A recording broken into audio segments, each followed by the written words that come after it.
बहुत समय पहले की बात है। एक घना जंगल था जिसमें तरह तरह के जीव जंतु रहते थे। उस जंगल का राजा था एक बलशाली शेर जिसका नाम सिंहराज था। उसकी दहाड़ से पूरा जंगल कांप उठता था। जंगल के सभी जानवर उससे डरते थे और उसकी ताकत की इज्जत करते थे। लेकिन समय के साथ सिंहराज बूढ़ा हो गया। अब उसमें पहले जैसी ताकत नहीं रही थी। वह शिकार के लिए दौड़ नहीं पाता था और कई दिनों तक भूखा ही रहता था। धीरे धीरे जंगल के दूसरे जानवर भी उसकी कमजोरी को भांपने लगे और उससे डरना छोड़ दिया। नई चुनौती।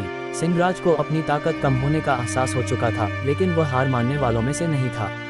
वह सोचने लगा कि अब उसे जंगल में कैसे जिंदा रहना है। एक दिन उसने जंगल के किनारे एक पुराने शिकारी को देखा। वह शिकारी पहले बहुत मशहूर था, लेकिन अब बूढ़ा हो चुका था और उसके हाथ भी कांपने लगे थे। वह अब शिकार नहीं कर पाता था, इसलिए जंगल के पास अपनी झोपड़ी में अकेले रहता था।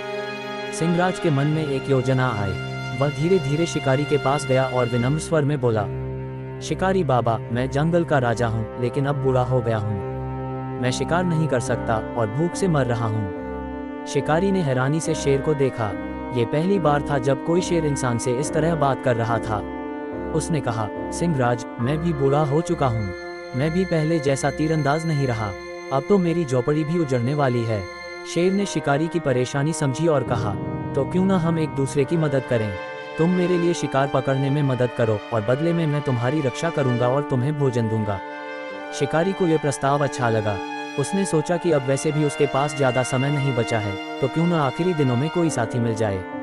नई दोस्ती। अब रोज सुबह शिकारी जंगल में जाता और अपने पुराने अनुभव के आधार पर खरगोश, हिरन, जंगली मुर्गियां आदि को फंसाने के लिए जाल बिछाता। जब कोई जानवर फंस जाता तो वह उसे शेर के पास ले जाता।